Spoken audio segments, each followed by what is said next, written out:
What's up everybody, welcome to RebelTech. So today I am going to review the Redragon Mammoth gaming mouse. Just some quick information about the mouse. It's retailing for $29 on Amazon, has a max DPI of 16,400 and has 9 programmable buttons. Inside the box you get a manual that's in a few different languages. You also get some additional mouse feet that you can just add underneath the mouse. You also get this small bay that you can put all your weights inside of to keep it nice and out of the way. Looking at the left side of the mouse, you get a thumb rest with 3 thumb buttons. The thumb rest has a nice curve to it which fits your thumb perfectly. Your thumb won't slip off and it keeps it nice in place. The 3 thumb buttons at the top is perfectly placed as well. You can just lift your finger up a bit to press them, and you can easily press the front or the back button without any problems. Looking at the right side of the mouse, you get a pinky rest and a ring finger rest. The ring finger rest has a nice curve to it, so you can just put your ring finger on that to keep it nice and steady. And then your pinky is just on the side of the mouse, but don't worry, that mouse is pretty big, so your pinky will stay at one place and won't slip off and slide on the mouse mat. Moving on to the front of the mouse, you get the standard left and a right mouse buttons with a scroll wheel that has a nice smooth scroll to it. The scroll wheel has a nice grip to it as well to improve scrolling and has a LED ring around it. And then next to the left mouse button you get additional button that you can quickly press while gaming, so you can just assign your frag grenades or your knife to it to have a quick button in game. Next up, let's look at the 2 buttons behind the scroll wheel. Those are the DPI up and down switches. These switches will allow you to switch between 5 different DPI levels, ranging from 0 or 1 DPI to all the way to 16,400. So you can change all the DPI settings within the software, which we'll get to shortly.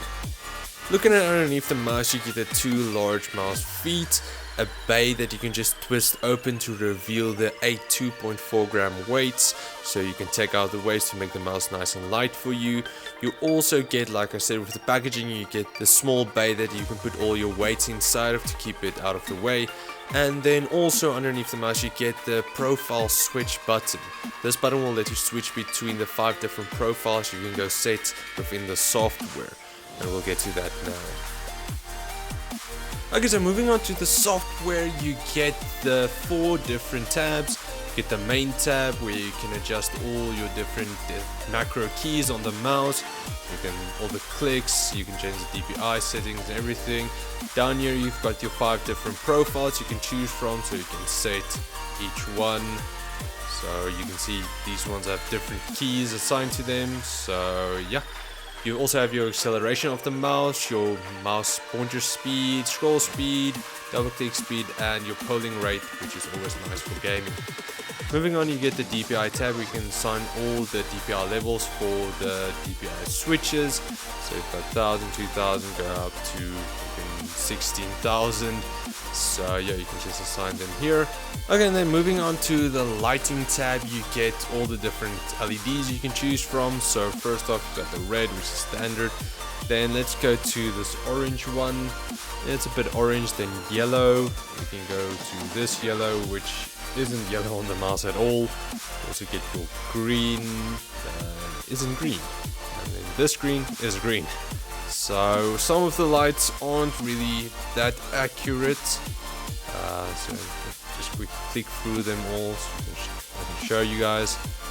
And then yeah, you can also choose a custom color here, so you can go through all the primary colors, assign them here as well. So the white isn't a true white, it's more of a pinkish tint to it, which a lot of my struggle, or a lot of LED peripheral struggle to get the true white color, but see, that's not that nice, but yeah, we can't do anything about that. You also get on the right side your brightness levels and your breathing speed, so you can close them, so that'll turn them off. Quickly apply, so they're off at the moment. You can switch them to high, so that's just gonna do, the brightness is just gonna be a lot brighter, and then the breathing speed is just gonna be fast. So and then the last tab, you have the info tab. Here you can just see the product info, so the model name, everything.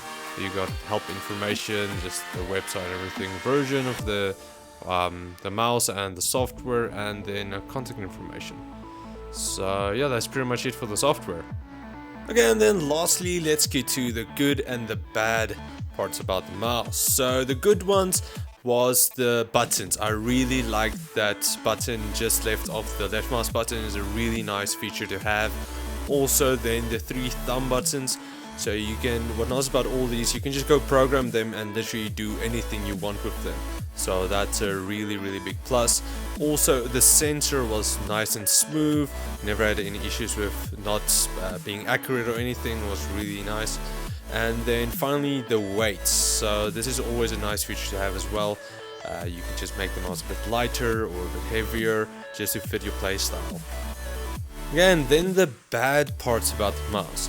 So I would say the first one isn't really that big of a deal. Some people might not like it, but the mouse is a bit big. So if you don't like big mice, don't take this one. It is a bit big, so yeah, just be warned. And then secondly was the LED effects. So the mouse wasn't that great with the LEDs. While changing the LEDs, you could see it flickers all the time, so it wasn't that accurate with the color as well in the software. So you saw when we clicked on one of the colors, it didn't go exactly to that color with, for example, the greens. Also the front LEDs you couldn't change using the software, which was weird. Why can you change the back ones but you can't change the front ones? So you have to change the entire profile of the mouse to change the front LEDs. So this was one thing I didn't like about the mouse. Okay, so that was my review of the Redragon Mammoth gaming mouse. I hope you guys enjoyed it. If you did, please like, share, subscribe and comment. And you can check out my other channel. We do stuff. I'll leave a link somewhere. It's just my channel where I do whatever I want. Gaming videos, vlogs, I don't know. It's still in progress. So yeah, hope you guys enjoy, and I'll check you guys next time. Cheers guys.